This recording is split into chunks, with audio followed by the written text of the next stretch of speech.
Afternoon, all. I received a call today from the President of the United States at a little after noontime from Air Force One, and I've also spoken to White House Chief of Staff Kelly to ensure we have clarity as to the days ahead. What is most important is to ensure an orderly and smooth transition during a time that the country continues to face significant policy and national security challenges. As such, effective at the end of the day, I'm delegating all responsibilities of the Office of the Secretary to Deputy Secretary of State Sullivan. My commission as Secretary of State will terminate at midnight, March the 31st. Between now and then, I will address a few administrative matters related to my departure and work towards a smooth and orderly transition for Secretary of State Designate Mike Pompeo.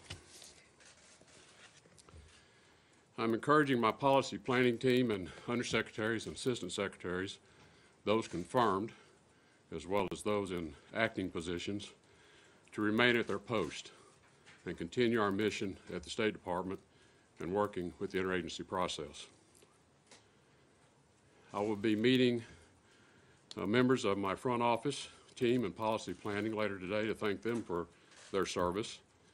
They have been extraordinarily dedicated to our mission, which includes promoting values that I view as being very important.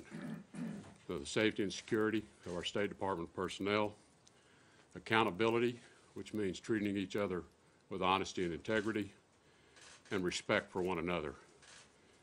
Most recently, in particular, to address challenges of sexual harassment within the department. I want to speak now to my State Department colleagues and to our interagency colleagues and partners at DOD and the Joint Chiefs of Staff, most particularly. To my Foreign Service officers and civil service colleagues, we all took the same oath of office.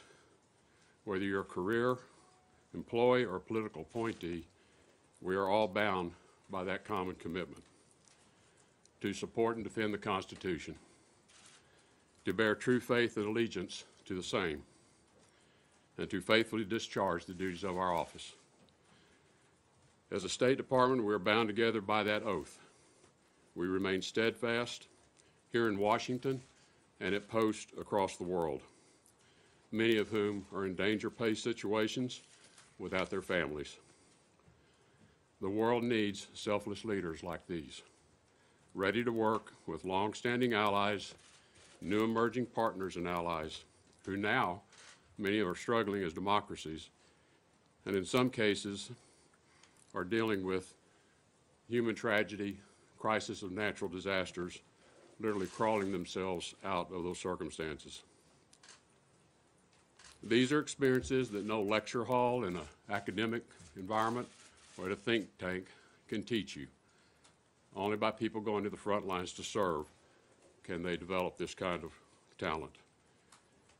To the men and women in uniform, I'm told for the first time in most people's memory, the Department of State and Department of Defense have a close working relationship where we all agree the U.S. leadership starts with diplomacy.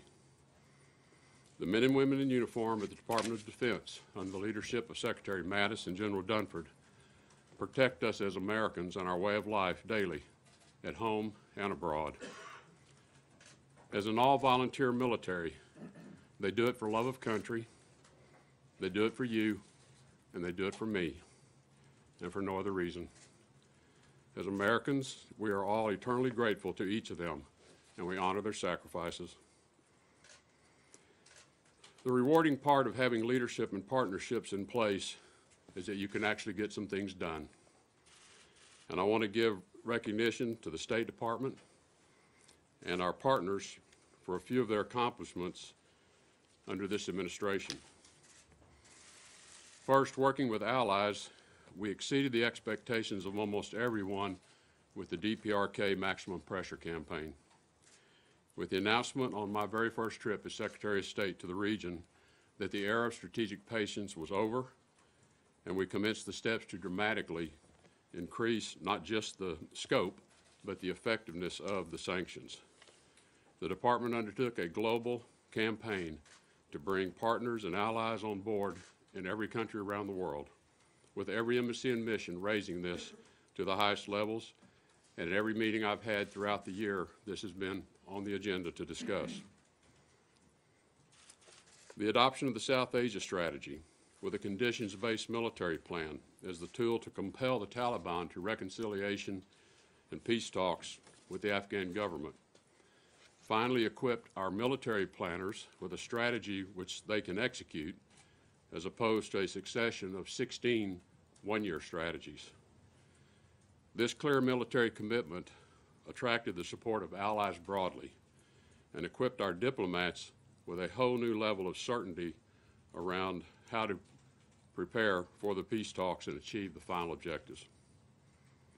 In other areas, while progress has been made, much work remains. In Syria, we did achieve important ceasefires and stabilizations, which we know has saved thousands of lives. There's more to be done in Syria, particularly with respect to achieving the peace, as well as stabilizing Iraq and seeing a healthy government installed, and more broadly in the entire global campaign to defeat ISIS. Nothing is possible without allies and partners, though. Much work remains to establish a clear view of the nature of our future relationship with China. How shall we deal with one another over the next 50 years and ensure a period of prosperity for all of our peoples, free of conflict between two very powerful nations? And much work remains to respond to the troubling behavior and actions on the part of the Russian government. Russia must assess carefully as to how its actions are in the best interest of the Russian people and of the world more broadly. Continuing on their current trajectory is likely to lead to greater isolation on their part, a situation which is not in anyone's interest. So to my colleagues in the State Department and the interagency, much remains to be done to achieve our mission on behalf of the American people, with allies and with partners. I close by thanking all for the privilege of serving beside you for the last 14 months. Importantly, to the 300+ million Americans, thank you for your devotion to a free and open society, to acts of kindness towards one another, to honesty and the quiet hard work that you do every day to support this government with your tax dollars. All of us, we know, want to leave this place as a better place for the next generation. I'll now return to private life as a private citizen, as a proud American, proud of the opportunity I've had to serve my country. God bless all of you. God bless the American people. God bless America. Mr. Secretary, can you say what the future of Iran will be?